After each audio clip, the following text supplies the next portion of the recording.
J'ai vu le film Shokuzai 2, celle qui voulait oublier, meurtre et rédemption dans la campagne nippone.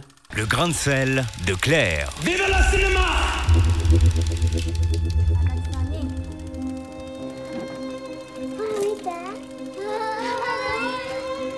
Reprenons l'histoire. 4 petites filles japonaises sont témoins du meurtre de l'une de leurs amies proches, Emily, mais personne n'arrive à se souvenir de l'assassin. La mère d'Emily, désespérée, tente d'influencer les petites filles pour connaître le meurtrier de sa fille et, à défaut, leur assigne une culpabilité qu'elles devront porter à vie, une pénitence qui pourrait, selon la mère, lui rendre un peu de justice. Ce film, à l'origine, était porté par une chaîne japonaise. Il était prévu en 5 épisodes.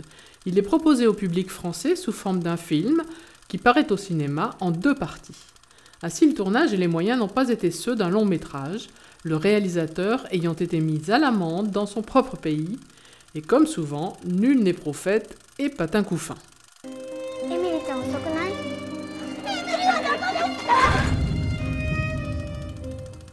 La première partie du film de 2 heures raconte les destins tragiques de 2 des fillettes, 15 ans après le drame.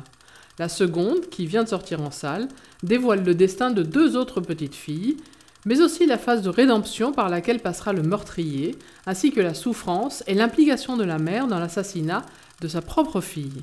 Kiyoshi Kurosawa développe là une œuvre tout à fait originale, tant sur le plan de la narration, chaque jeune femme a son bout d'épisode, que sur celui de la réalisation, des portraits de femmes blessées, humiliées, persécutées. Tout cela est irréaliste et poétique à la fois. Son univers visuel est aussi particulier, dans des tons légèrement désaturés. Le montage est sec, parfois saccadé, et avec une musique souvent en opposition à l'action. Ça souligne le grotesque de la situation, ou alors au contraire très en amont de cette action, pour anticiper le suspense. Malgré la violence des situations, la culpabilité et la souffrance au cœur de cette réalisation, Kiyoshi Kurosawa se veut très démonstratif et effleure peu le champ de l'émotion.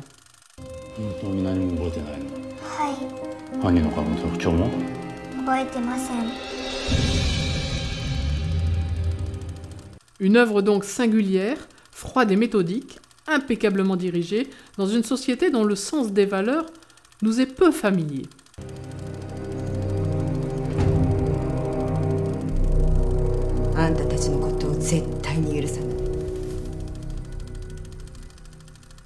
L'interprétation est magistrale dans ce cadre hors norme, notamment Kyoko Koizumi, qui incarne la douleur avec perfection. Et la présence de toutes ces femmes en raconte long sur leur situation dans le Japon moderne.